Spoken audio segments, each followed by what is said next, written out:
Whereas President Dale Alcock, Dale, it's just been announced that your tenure is about to come to an end as club president. It must be a very bittersweet feeling for you.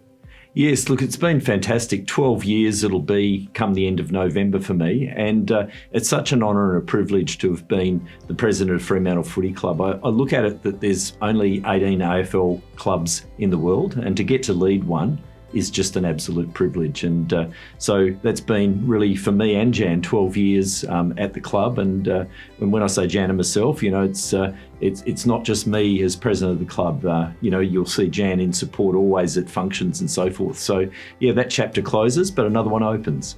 Yes, Chris Sullivan will take the reins from you. What can we expect from Chris? Yeah, Chris is a great guy, and I've known Chris over many years. By the end of November, Chris will have been on the board at Fremantle for 2 years.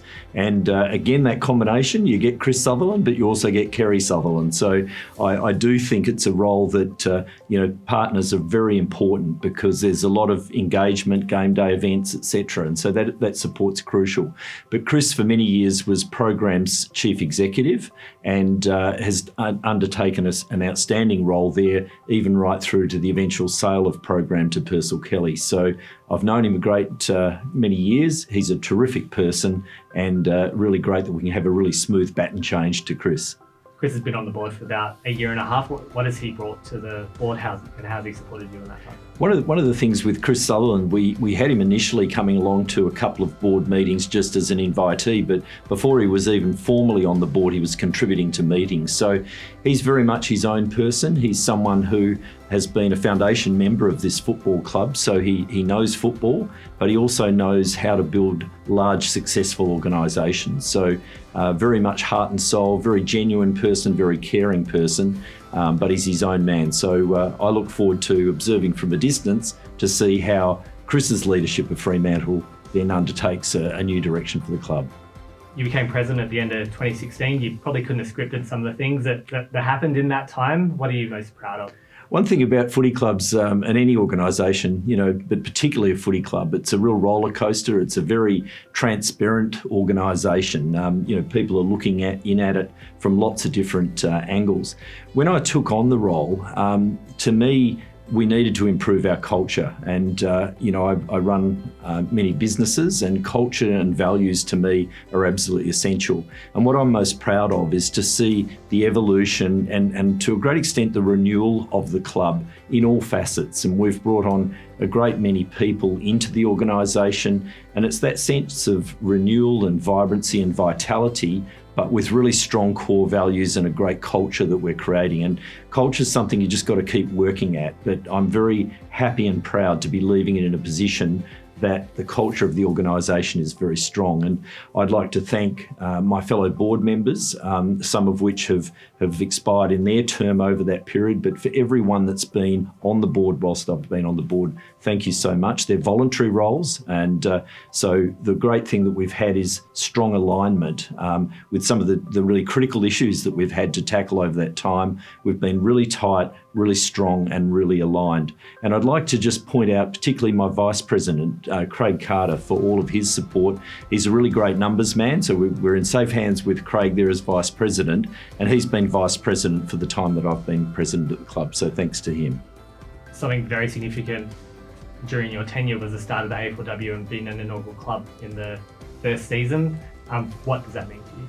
Yeah, look, I was very pleased and proud when we were able for Western Australia to get the inaugural W licence and be, take that kind of first mover advantage, you might say. And that's been great for our club. And to see the girls and what they've brought to our club and just their energy that they bring. And, if we know that if we're in a W gathering, there's a lot more chatter and a lot more noise. The girls are just so giving and just so full on. And I think the great thing is too that whilst W's emerging and it's semi-professional currently, the girls don't take anything for granted, and they're so appreciative of the opportunity to play AFL, and it just is great to see. And so that's been a really terrific addition to Fremantle.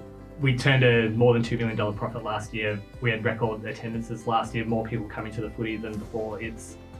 We've come a long way since 2020 when it was really scary and we didn't know if people would be coming to games anymore.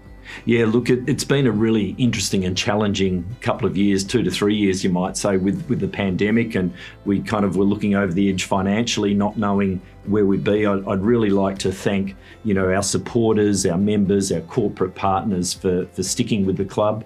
It was a challenging time, and to be able to return, in a sense, or come out of that period and return record profit.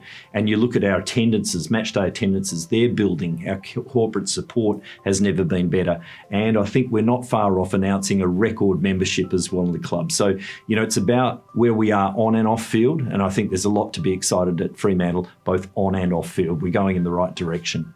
You must be really proud of our work in the community, not just with the expansion of our community team, the Purple Hands Foundation, the NGA. The club's gone strength to strength in that area. Yeah, Fremantle's, the great thing about the Fremantle Football Club is we come from somewhere. That history of Fremantle and community engagement is something that drives this club, and it's really at our core.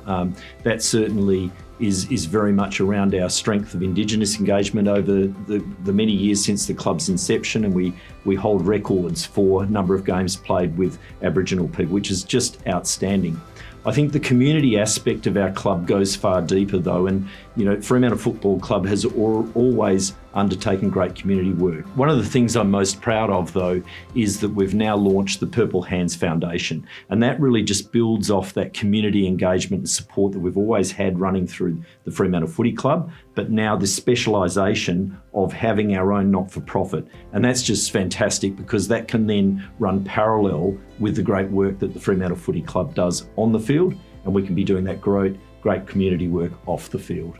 Finally, you have the second half of the AFL season and the AFLW season to come. How are you planning to approach the next 6 months? Well, yeah, look, it's interesting and really great to be able to announce today that I'll be stepping down at the end of November. But it is the end of November. We've still got a lot of footy to play. We've got our men's season to complete, and we've really turned the corner and we're going somewhere there. And then we've got our W season coming up as well. And so there's a lot of footy to play, and no pressure on the team, but we're still well and truly in contention. So that's where our focus is. That's where my focus is, as it should be. There's been significant change in personnel at the club, particularly our CEO Simon, as well as our 2 new senior coaches.